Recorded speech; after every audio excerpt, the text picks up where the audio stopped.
연전연승의 비결입니다. 싸움을 계속 이기는 연전연승의 비결. 우리의 인생길에는 밝고 희망찬 길이 있는가 하면 반대로 칠흑 같은 어두운 밤길을 걸어야 될 때 그때도 참 많은 것 같습니다. 다윗에게는 전혀 앞이 보이지 않는 막막한 절망의 밤이 수없이 많았습니다. 밝고 찬란한 것보다 어쩌면 그 세월을 연수를 따져보면 더 고통받는 어두운 밤길이 더 많았던 것 같습니다. 그런데 다윗은 인생의 어두운 순간, 캄캄한 순간에 하나님 앞에 기도합니다. 그리고 하나님께서는 이 같은 응답을 주셨습니다. 시편 18편 28절에 보니까 주께서 나의 등불을 켜시며 여호와 내 하나님이여 내 흑암을 밝히시리이다 그랬습니다. 주께서 나의 등불을 켜시며 여호와 내 하나님이 내 흑암을 밝히시리라 그랬습니다. 하나님께서 다윗의 기도대로 다윗의 인생에 어두움이 찾아올 때, 막막한 절망이 찾아올 때 기도하면 언제나 등불이 되어 주셨습니다. 밝은 빛으로 그 길을 인도해 주셨습니다. 오늘 우리의 삶도 그렇게 하나님께서 인도해 주실 줄로 믿으시기를 바랍니다. 오늘 성경 말씀에서는 다윗과 그 용사들이 블레셋의 거인족들과 싸워서 연전연승을 거둡니다. 그 연전연승의 비결이 과연 무엇일까 하는 것입니다. 자, 오늘 4명의 장수가 싸웠는데 모두 다 이겼습니다. 아비새와 십부게와 엘하난과 요나단의 이름이 똑같은데 다윗과 언약을 맺었던 요나단이 아니고 다른 요나단이죠. 요나단의 이름, 이런 이름들이 승리의 소식들이 다 오늘 성경에 기록되고 있습니다. 자, 블레셋 거인족 라파의 후손과 그 군대를 물리치고 연전연승을 했는데 그 비결은 과연 무엇일까 하는 것입니다. 이 비결이 오늘 우리가 인생의 밤을 만나고 어두운 길을 걸어갈 때 다 이겨낼 수 있는 비결도 됩니다. 자, 연전연승의 비결 첫 번째는 뭘까? 그것은 바로 언약의 수호자가 있었다 하는 것입니다. 언약의 수호자. 언약을 꼭 붙잡고 그 언약을 지키며 나가는 언약의 수호자가 있었다. 그 언약의 수호자가 누구였을까?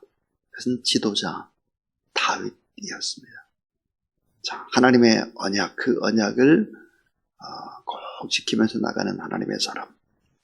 어제 말씀에도 400년 전의 언약도 철저히 지키는 지도자. 이 세상 그 무엇과도 타협할 수 없는 절대가치, 그 언약의 하나님의 말씀을 가치 기준, 자기의 행동의 기준, 삶의 잣대로 삼고 있습니다. 자, 하나님의 언약의 말씀을 잘 머리로 아는 것 너무 중요합니다. 그러나 이 언약의 말씀을 철저히 지키면서 삶으로 경험하는 것입니다. 삶으로 느끼고 깨닫고 삶으로 체험하는 것이죠. 이 경험하는 것, 그래서 많은 간증들을 가지고 있는 거죠. 자, 언약을 지킨 다윗, 언약의 수호자 다윗은 뭐라고 얘기를 하고 있는가? 오늘 17절에 보면 이렇게 얘기를 합니다. 자, 17절의 중반절에 보면 왕은 다시 우리와 함께 전장에 나가지 마옵소서. 이스라엘의 등불이 꺼지지 말게 하옵소서 합니다. 이스라엘의 등불이라는 거예요. 이스라엘의 등불. 성소의 바로 등대처럼 꺼지지 않는 다윗이다. 그래서 언약의 수호자인 지도자. 철저히 언약의 하나님의 그 거룩한 말씀을 붙잡고 그렇게 살아간다. 그러므로 하나님께서 보호해 주시고 하나님께서 능력을 주시고 하나님께서 싸워주셨다 하는 것이죠. 시편 18절에 보니까 나의 힘이 되신 여호와여 내가 주를 사랑하나이다. 그러면서 이제 군대 용어들을 다 사용하고 있죠. 주는 나의 요새요, 나의 반석이요, 나의 피할 바위요, 나의 산성이다. 또 나의 방패다. 그렇게 얘기를 하고 있습니다. 참 이렇게 하나님의 언약의 말씀을 붙잡고 이제 전장에 나갔다. 그래서 많은 사람들이 이스라엘의 등불이다. 그 등불이 꺼지지 않아야 된다. 이런 얘기를 하고 있습니다. 그런데 우리는 어제에 이어서 아주 중요한 진리 하나를 또 배워야 되는 것이 뭘까? 그것은 다윗에게 도움을 받은 자들이 많잖아요. 다윗에게 사랑을 받은 자들이 많고 또 틀림없이 처벌을 내려야 될 텐데도 내리지 않고 용서하고 또 그들을 오히려 섬겼던 다윗의 긍휼을 입은 사람들이 많았다는 거죠. 그래서 다윗을 위해서 하나님께 기도하는 사람들이 많았기 때문에 결국은 하나님의 응답으로 하나님께서 다윗을 지키시고 또 보호해 주셨다 하는 것을 알 수 있습니다. 연전연승의 비결이 뭘까? 언약의 수호자가 있었다 하는 것입니다. 두 번째입니다. 자, 두 번째는 자기 목숨을 아끼지 않는 헌신자가 있었다는 것입니다. 자기 목숨을 아끼지 않는 헌신자. 언약만 지킨 것이 아니라 언약을 지키는 것을 삶으로 보인 것입니다. 자, 오늘 사무엘하 21장 15절을 보게 되면은 블레셋 사람과 싸우더니 다윗이 피곤했다 그랬습니다. 다윗이 직접 부하들과 함께 전쟁에 나가서 싸우고 다윗이 몹시 피곤했다를 기록을 합니다. 16절에 보니까 거인족의 아들 하나가 다윗을 죽이려고 했다 그랬습니다. 17절에 보면은 이제 다윗의 부하들이 뭐라고 말하느냐? 다시는 저희와 함께 싸움터에 나오지 마십시오. 이스라엘의 등불이 꺼지면 안 됩니다. 그렇게 이제 얘기를 하고 있습니다. 그러니까 자기 몸을 아끼지 않고 왕이면서도 직접 싸움에 나갔다는 것입니다. 그러니까 적군을 향해서 돌격 앞으로가 아니라 나를 따르라 했습니다. 나를 따르라.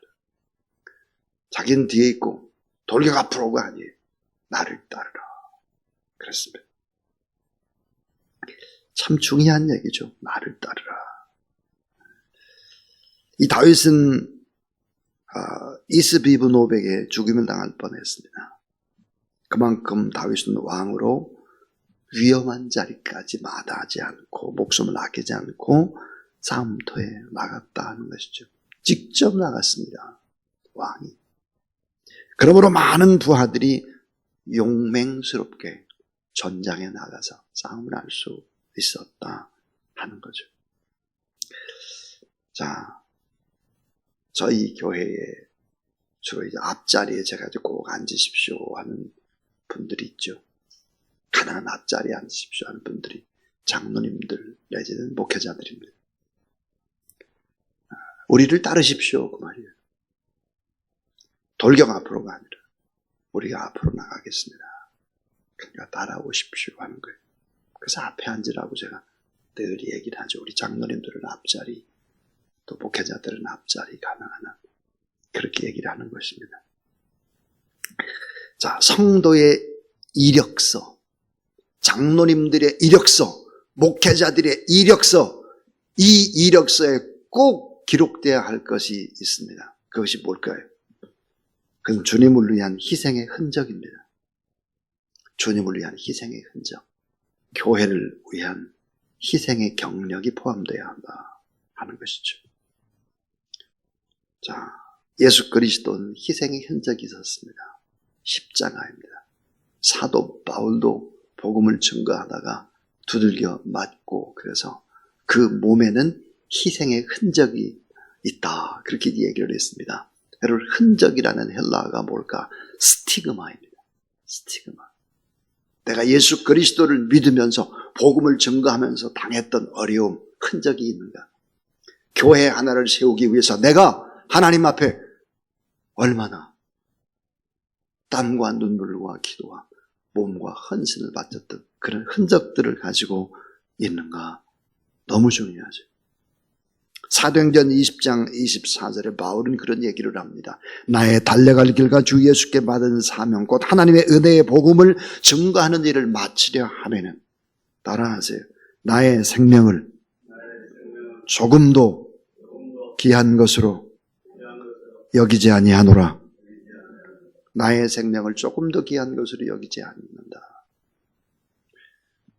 사도행전 20장 24절의 배경이 뭘까요? 이제는 바울이 에베소를 떠납니다. 그리고 어디로 가느냐? 예루살렘으로 가죠. 그런데 예루살렘으로 가게 되면 반드시 바울을 잡으려고 하는 유대인들이 수없이 바울을 잡아서 죽이려고 기다리고 있다. 그런데도 자기는 예루살렘으로 간다 그 말이에요. 나의 생명을 조금도 귀한 것을 여기지 아니한다. 그래서 자기 목숨을 아끼지 않는 헌신의 흔적, 이런 흔적들을 가지고 있을 때 그 흔적이 결국은 많은 사람들과 함께 바로 싸움에서 이기게 한다 하는 것입니다. 연전연승의 비결이다. 마지막 세 번째입니다. 자, 연전연승의 비결이 뭘까? 그것은 바로 전신갑주를 입고 하나님의 이름으로 나가는 용사들이 있었다 하는 것입니다. 전신갑주를 입고 하나님의 이름으로 나가는 용사들이 있었다. 그 용사들의 이름을 오늘 다 기록을 하고 있죠. 사무엘하 21장 22절 거기 보면 자 22절 오늘 맨 마지막 절인데 한번 같이 읽어보죠. 자 시작. 이 네 사람 가디의 거인족의 소생이 다윗 손과 그의 부하들의 손에 다 넘어졌더라. 그래서 아비새라든지 십부게라든지 엘하난이라든지 요나단이라든지 이런 용사들의 이름을 기억하고 또 기록을 하고 있습니다. 근데 참 이상합니다. 사무엘하 21장 21절을 보니까 다윗의 손과 네 용사의 손이 나옵니다. 자, 이 다윗의 손과 네 용사의 손이 블레셋 군대를 다스렸다 그랬습니다.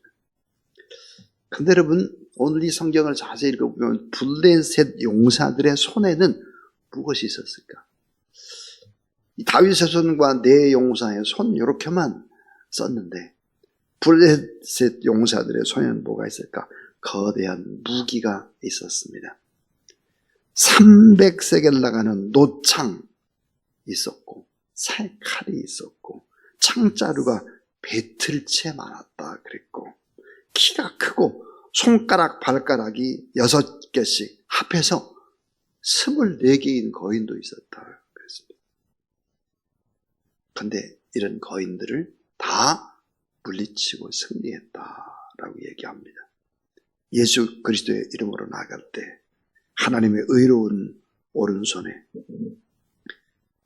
우리가 붙잡힌 바 되고 결국은 위대한 하나님의 사람들로 용사들로 쓰임을 받을 수 있었다. 거인과 같은 이 세상을 이길 수 있는 비결이 뭘까? 그 전신갑주를 입고 하나님의 이름으로 담대하게 용감하게 믿음으로 전진하는 것, 그것이다 하는 거죠. 여러분 잘 아는 대로 전신갑주가 무엇입니까? 전신갑주는 바로 7가지입니다. 전신갑주가 7가지인데 그 하나가 머리죠. 머리. 구원의 투구를 쓰고 그랬습니다. 구원의 확신입니다. 구원의 투구를 쓴다고 하는 것은 구원의 확신, 내가 하나님의 자녀다라는 확신을 갖는 것입니다. 또 하나 의의 흉배를 붙인다 그랬어요. 의의 흉배. 여러분 가슴이 얼마나 중요합니까? 모든 중요한 장기들이 가슴에 다 붙어 있는데 의의 흉배를 붙인다. 의의 흉배라는 게 뭘까요? 거룩한 보혈의 옷을 입는 것입니다. 의라는 보혈이니까 보혈의 옷을 입는 것이죠. 그 다음 진리의 허리띠를 띠라 그랬어요. 진리의 허리띠. 진리가 무엇입니까? 예수 그리스도가 진리입니다. 하나님의 말씀이 진리입니다. 진리의 허리띠를 띠라. 그 다음에 복음의 신발을 신으라 그랬어요. 싸움하는 용사에게 군화가 얼마나 중요합니까? 복음의 군화를 신어라. 복음을 증거하는 발이 필요합니다. 자, 왼손에는 어때요? 믿음의 방패죠. 왼손에는 믿음의 방패. 믿음의 방패를 가지고 오른손에는 성령의 검, 곧 하나님의 말씀을 가지라 그랬어요. 그런데 여기서 끝나지 않고 7번째 마지막은 뭘까? 무시로 기도하라. 예수 이름 권세로 나가라. 기도하면서 예수 이름 권세로 나가는 전신갑주 입고 바로 예수 그리스도의 이름 권세로 하나님의 이름으로 나가는 용사들. 자, 연전연승의 비결이 무엇일까? 언약의 수호자, 진리의 하나님의 말씀을 붙잡고 절대 붙잡고 나가는 언약의 수호자가 있었고 자기 목숨을 아끼지 않는 헌신하는 사람이 있었다 그랬습니다. 직접 전쟁에 나갔다는 거죠. 그 다음 전신갑주 입고 하나님의 이름으로 나가는 용맹스러운 용사들이 있었기 때문에 결국은 그 엄청난 거인이라고 하는 이 블레셋의 거인들을 다 이길 수 있었다 하는 것입니다. 자, 우리가 살아가는 세상은 참 거인들이 많습니다. 엄청난 거인 같은 세상. 이 세상에서도 오늘도 이 원리로 연전연승하며 오늘도 희망차게 하루를 출발하는 그런 여러분 되기를 주의 이름으로 축원합니다. 524장입니다. 524장 하나님 앞에 찬송드리겠습니다.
이제는 모든 것들을 다 이기신 우리 구주 예수 그리스도의 무한하신 은혜와 하나님의 사랑과 거인이 들끓는 세상에도 그 모든 것들을 이길 수 있는 지혜도 주시고 새 힘도 주시며 우리의 앞길을 인도하시는 보혜사 성령 하나님의 거룩한 역사가 오늘도 하나님 앞에 나와서 예배드리고 중보 기도하는 모든 종들 머리 위에 나라와 민족 위에 또 몸이 불편하고 힘들어하는 우리의 환우들 위에 이제로부터 영원토록 함께하옵시기를 간절히 축원하옵나이다. 아멘.